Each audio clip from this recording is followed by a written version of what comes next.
తులసి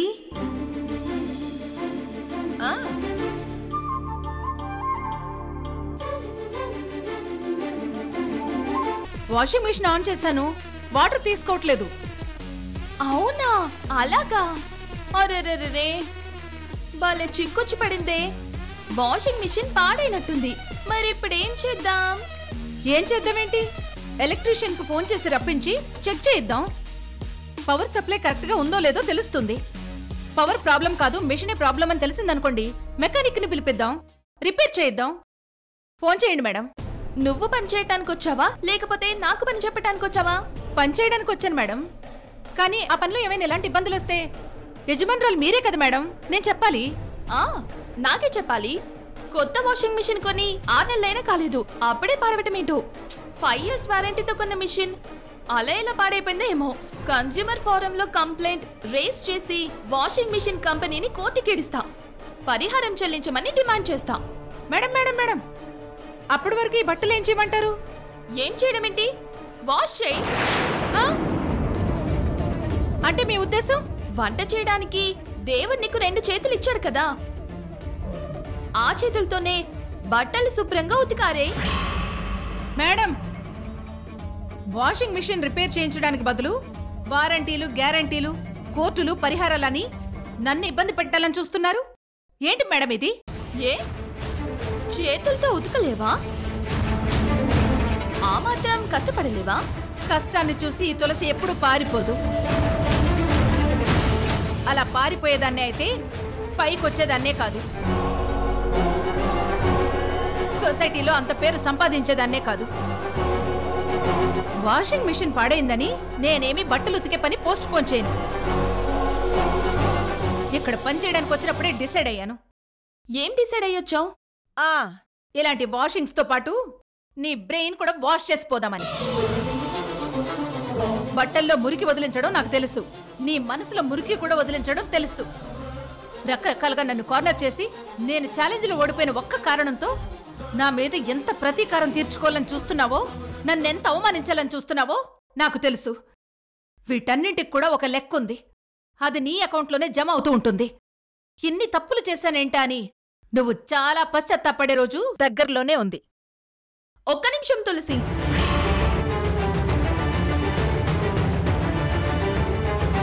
బాగానే ఛాలెంజ్ చేశావు, బాగుంది. కానీ ముందు ఒక విషయం తెలుసుకో, నువ్వు ఇంటికొచ్చిన రోజు వాషింగ్ మిషన్ పనిచేయడం మానేసింది. మరీ సుకుమారంగా నీతో పని చేయించుకోకూడదు కదా, అందుకే వాషింగ్ మిషన్ పాడయ్యేలా చేశాను. వెళ్ళి నీ చేతులతో ఉతుకు. పని మనిషి తులసి, పో.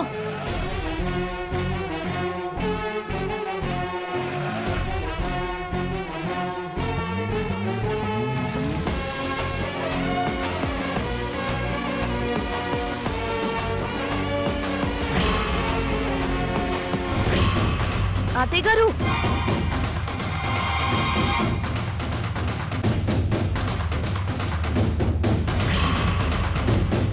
డ్యూటీకి బయలుదేరారా? మీరు ఎప్పట్లాగే క్యాటరింగ్ ఆఫీస్కి బాస్లా వెళ్తే ప్రౌడ్గా ఉండేది. పాపం నందిని ఇంటికి పని మనిషిగా వెళ్తున్నారు. జ్యోతిరాదిత్య లక్ష్మిల పెళ్లి ఖచ్చితంగా జరిపిస్తానని నందినితో ఛాలెంజ్ చేసి మీరు చాలా పెద్ద తప్పు చేశారు. ఝాన్సీ, ఒక విషయం గుర్తుపెట్టుకో, ఛాలెంజ్లు గెలిచిన వాళ్ళు గొప్ప కాదు, ఓడిపోయిన వాళ్ళు తప్పు చేసినట్టు కాదు. నా లైఫ్లో సక్సెస్ చూశాను, ఎన్నో ఒడిదుడుకులు చూశాను. సక్సెస్ హ్యాండిల్ చేయడం కంటే ఫెయిల్యూర్ హ్యాండిల్ చేయడానికి చాలా ధైర్యం కావాలి.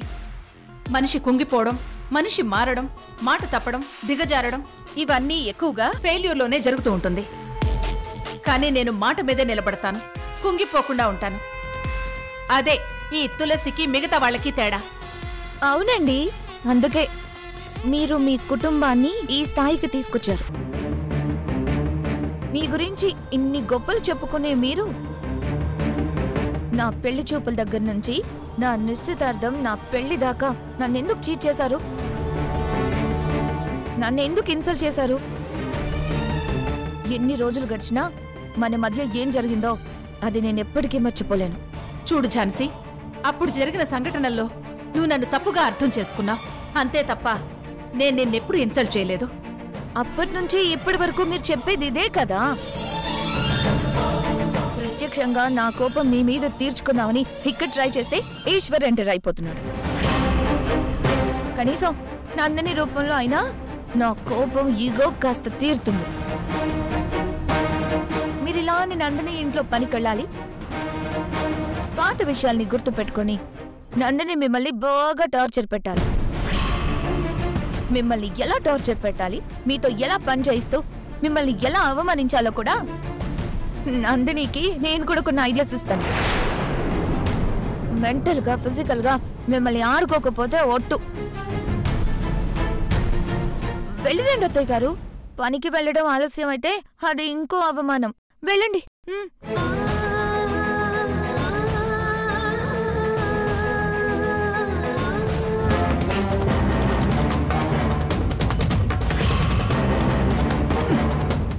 ఝాన్సీ, నందినితో కలిసి నన్ను చాలా ఇబ్బందులు పెట్టాలని చూస్తున్నావు. ఇలాంటి ఇబ్బందులకు నేను కుంగిపోతున్నానని, ఇలాంటి కష్టాల్ని నేను చాలా పెద్ద అవమానంగా ఫీల్ అవుతానని నువ్వు అనుకోవడం చూస్తుంటే నాకు నీ మీద జాలేస్తుంది ఝాన్సీ. ఇలాంటి ఆలోచనలు నీలో ముదిరిపోకుండా నీకు సరైన వైద్యం చేసి నిన్నొక మంచి కోడలుగా తీర్చిదిద్దుకుంటాను.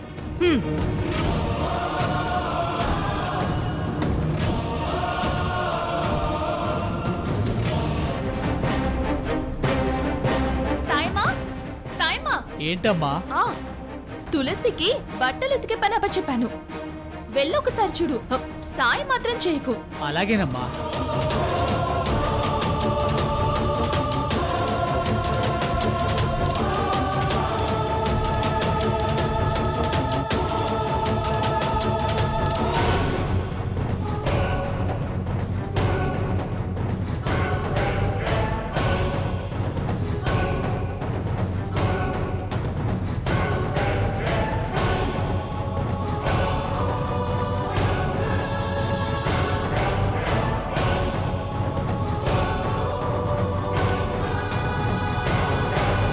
ఏంటి చూస్తున్నావు?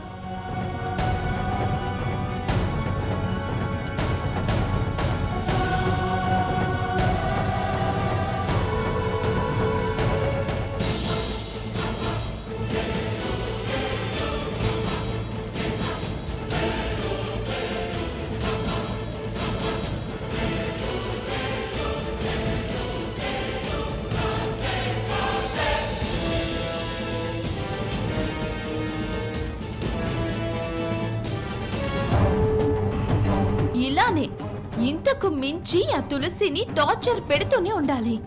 తప్పైపోయింది నందిని, నన్ను క్షమించు అని చెంపలేసుకొని ఆ తులసి నా కాళ్ళ మీద పడి వదిలేయమని బతిమలాడాలి. అప్పుడు కూడా తనను వదిలిపెట్టను.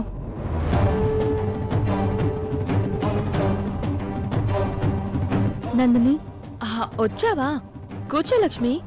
పర్లేదు, చెప్పు నందిని. లక్ష్మి, నువ్వు నన్ను ఇలా పేరు పెట్టి పిలుస్తుంటే నీకు పరాయిదాన్నేమో అన్న ఫీల్ క్రియేట్ అవుతుంది. నీకు పరాయిదాన్ని కాదు కదా. వరుస పెట్టి నన్ను వదినా అని పిలవచ్చు కదా.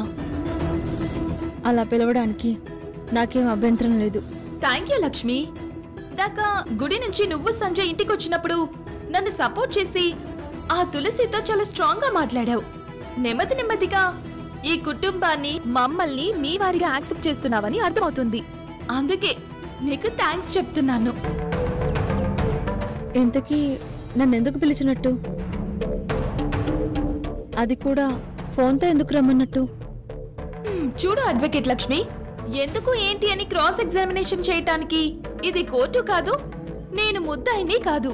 ఇది ఇల్లు, నేను నీ వదినని. ఏం చేయాలో అది మాత్రమే తెలుసుకో. నేనిప్పుడు ఏం చెప్తానో అది మాత్రమే ఫాలో అయిపో.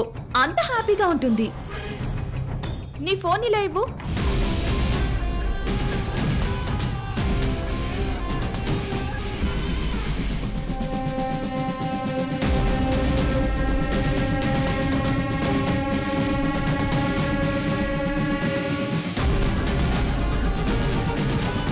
నీ ఫోన్ నేనెందుకు తీసుకున్నానేంటా అని చూస్తున్నావా?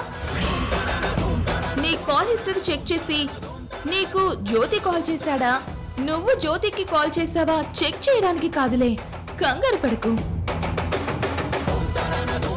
బ్యాక్ యార్డ్ లో తులసి బట్టలు ఉతుకుతూ ఉంటుంది. బట్టలు ఉతకడం అనేది పెద్ద కష్టమైన పని కాదన్నట్టు కొట్టిపారేసింది. ఆ తులసిని ఫిజికల్ గానే కాదు, మానసికంగా కూడా చాలా టెన్షన్ పెట్టాలి. అందుకు నువ్వు కూడా సపోర్ట్ చేయాలి. తులసి నీకు మేనత్త అనే విషయం మర్చిపోయి మీ నాన్నలా తనను నువ్వు కూడా శత్రువుగా చూడాలి. అత్తయ్య అని పిలవకుండా ఇందాక తులసి అని నిలదీశావు చూడు, అలాగే నిలదీయాలి. తను ఎలా పని చేస్తుందో చూస్తూ చేస్తున్న పనులు వంకలు పెడుతూ నువ్వు తిట్టాలి. బట్టల వాషింగ్ అయిపోగానే పని అయిపోయిందని రిలాక్స్ అయిపోతుందేమో, అస్సలు రిలాక్స్ అవ్వనివ్వకుండా ఇంకో పని చెప్పు. కాసేపటి తర్వాత ఆరిన బట్టలు ఐరన్ చేయించు. నేను ఎంతో ప్రేమించే నా మేనకోడలు నన్ను ఇంతలా తిడుతుందేంటి, ఇంతలా ఇన్సల్ట్ చేస్తుందేంటని తులసి కుమిలిపోవాలి. నేను నీకు ఇప్పుడే కాల్ చేస్తాను, ఇక్కడే ఆన్సర్ చేసి నీ చేతికిచ్చేస్తాను. తులసిని నువ్వు తిట్టే తిట్లన్నీ నేను ఈ ఫోన్లో వినాలి. ఈ నందిని ఏంటి ఇంత శాడిజం చూపిస్తుంది అనుకుంటున్నావా? ఇది శాడిజమే అనుకో, నా సంతోషానికి ఇదే సరైన మెడిసిన్. వెళ్ళు లక్ష్మి. తులసి మీద నీకున్న జాలి, అభిమానం అన్ని పక్కన పెట్టు, తిట్టు. నేను చెప్పినట్టే ఇప్పుడు నువ్వు చేయలేదనుకో, అక్కడ మీ అమ్మ హౌస్ అరెస్ట్ లో ఉంది కదా, అక్కడ మీ అమ్మకి తిండి నిల్లు అన్ని కట్ చేయిస్తాను. వెళ్ళు. ఏమంటావు? దయచేసి మా అమ్మని కష్టపెట్టకండి, పస్తులు పెట్టకండి. అయితే ప్రొసీడ్ అవ్వు లక్ష్మి. నువ్వు తిడుతుంటే ఆ తులసి తిరిగి ఏం మాట్లాడుతుందో వినాలని చాలా ఎక్సైటెడ్ గా ఉన్నాను. తీసుకో, వెళ్ళు. ఏ అక్కడ పెట్టుకొని వెళ్ళు.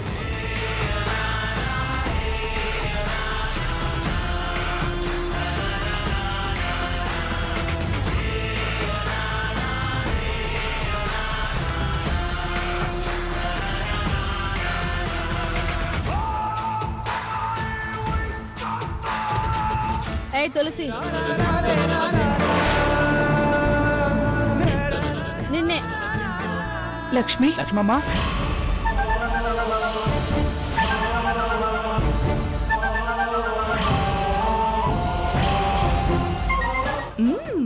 Good start Lakshmi. ఈ ఫోర్స్ ఎక్కడ తగ్గించకు. ఆ తులసి కళ్ళలో నీ మీదున్న ప్రేమ పోయి రక్తం కారాలి. ఏంటమ్మా ఇది? చిన్నంతరం పెద్దంతరం లేకుండా మీ అత్తయ్యను పట్టుకొని పేరు పెట్టి పిలుస్తున్నావా? తులసమ్మ ఎంత బాధపడుతుంది? తాయమ్మ, నువ్వెందుకు మధ్యలో తలదూరుస్తున్నావు?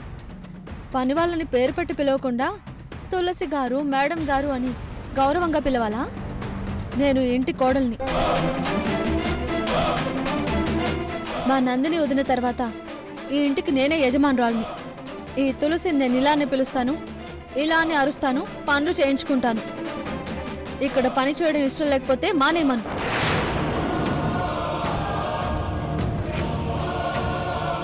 మాట తప్పానని మా నందిని వదిన ముందు ఒప్పుకొని క్షమాపణలు చెప్పమను, క్షమాపణలు చెప్పమను, క్షమాపణలు చెప్పమను.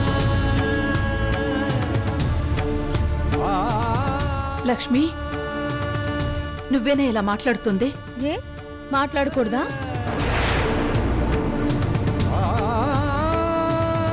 మా వదిన్ని నువ్వు ఎదిరించి మాట్లాడిన నీకు నేనెందుకు గౌరవం ఇవ్వాలి? ఎస్, ఇలా నిలది, ఇలానే తన పరువు తీ లక్ష్మి. లక్ష్మి, నువ్వుగా మాట్లాడుతున్నావా లేదా నిన్నెవరైనా ఇలా ఆడిస్తున్నారా? నేనే మాట్లాడుతున్నాను. మీ అబ్బాయి జ్యోతితో నా పెళ్లి జరిపిస్తానని నన్ను ఒక భ్రమలో ఉంచి మా నాన్న దృష్టిలో నన్ను శత్రువుని చేసి నా లైఫ్తో ఆడుకుంది చాలు. లక్ష్మి, నేను నీ జీవితంతో ఆడుకున్నానా? కావాలని బాధ పెట్టానా? లక్ష్మమ్మ, తులసమ్మ లాంటి మనిషి అయితే మాట కోసం ఇలా పని మనిషిగా ఇక్కడికి రాదు కదమ్మా. తాయమ్మా, నీకిది సంబంధం లేని విషయం. నువ్వు కల్పించుకుని మాట్లాడుకో అని చెప్పానా? ముందుక్కడి నుంచి వెళ్ళు. క్షమించమ్మా.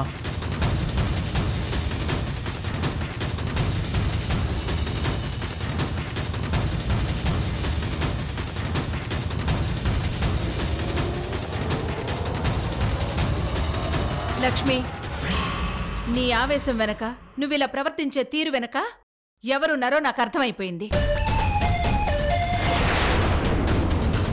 అమ్మ తులసి, నీకు నోరెక్కువే, నాలెడ్జ్ కూడా ఎక్కువే. ఎంత ఈజీగా పసిగట్టేస్తున్నావు. నందినియే నిన్నిలా మార్చేస్తుంది. ఆ నందిని మాయలో పడి తను చెప్పుడు మాటలకు నువ్వు చెడిపోతే తర్వాత నువ్వు చాలా బాధపడాల్సి వస్తుంది. కావాలని ఆ నందిని నాతో ఛాలెంజ్ చేసి నన్ను రెచ్చగొట్టింది. నా కొడుకు జ్యోతిని గంజాయి కేసులో ఇరికించి నిన్ను ట్రాప్ చేసింది. నీతిగా నిజాయితీగా మనుషుల్ని గెలవడం తెలియని మూర్ఖురాలు ఆ నందిని. నన్ను అవమానించి నా మీదున్న ప్రతీకారం తీర్చుకోవాలని చూస్తున్న రాక్షసి ఆ నందిని. పాముకి కూరల్లోనే విషం ఉంటుంది. నందిని ఒంట్లోనూ ఆలోచనల్లోనూ పూర్తిగా విషమే ఉంది. అజ్ఞాని కంటే అర్ధజ్ఞాని చాలా ప్రమాదం. అలాంటి అర్ధజ్ఞాని నందిని. కనిపించే నిజాల కంటే వినిపించే అబద్ధాలకే ఎక్కువ విలువిచ్చే ఒక విలువలేని మనిషి ఆ నందిని. మంచి చెడు తేడా లేకుండా ప్రవర్తించే మనుషుల్ని పక్షులతోనూ జంతువులతోనూ పోల్చి తిడతారు. ఆ నందిని దొంగ జపం చేసే కొంగ మొహంది. పొగరెక్కి ప్రవర్తించే ఆంబోతు మొఖంది. గాలివానలో విసినకర్రలు అమ్ముకునే ఏబ్రస్ మొహంది. తులసి, ఆపు ఆపు, స్టాప్. ఎండాకాలంలో రగ్గు కప్పుకునే మొహంది. తింగర బుచ్చి, అక్కు పక్షి, సోంబేరి, ఏబ్రాసి, నెల తక్కువ నంగనాచి, చావుకొచ్చి భోజనాలు ఎక్కడా అని అడిగే అంట్ల మొహం.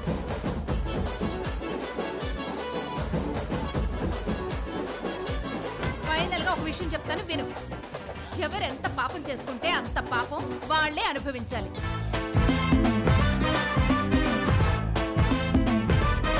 తమ్ముడికి, బాబాయికి, పిన్నికి ప్రసాదం పంచినట్టు పంచడానికి ఉండదు. లక్ష్మి, తులసిని తిడుతుంటే హాయిగా చెవులార విందామని నా ఈగో చల్లారుతుందని నేను ఎక్స్పెక్ట్ చేస్తే ఆ తులసి ఇలా విరుచుకుపడుతుందేంటి? వామ్మో, ఇంకాసేపు ఇలానే వింటే నా చెవుల్లో రక్తం రావచ్చు.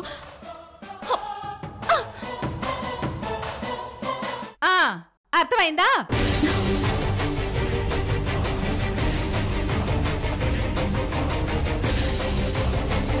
అత్తయ్య, నందిని ఇంకా నువ్వు తిట్టాల్సిన అవసరం లేదత్తయ్య. ఫోన్ కట్ చేసింది. అత్తయ్య, ఐఎమ్ సారీ అత్తయ్య, నిన్ను బాధ పెట్టినందుకు. ఏ లక్ష్మి, ఇవేమొద్దు, నాకు అర్థమవుతుంది. నువ్వేం టెన్షన్ పడకు, ఓకేనా? ఓకే, వెళ్ళు, నేను చూసుకుంటాను కదా.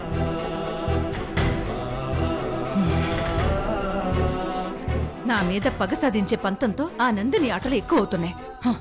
లక్ష్మిని ఎక్కువ ఇబ్బంది పెడుతుంది. చెప్తాను ఆ నందిని సంగతి.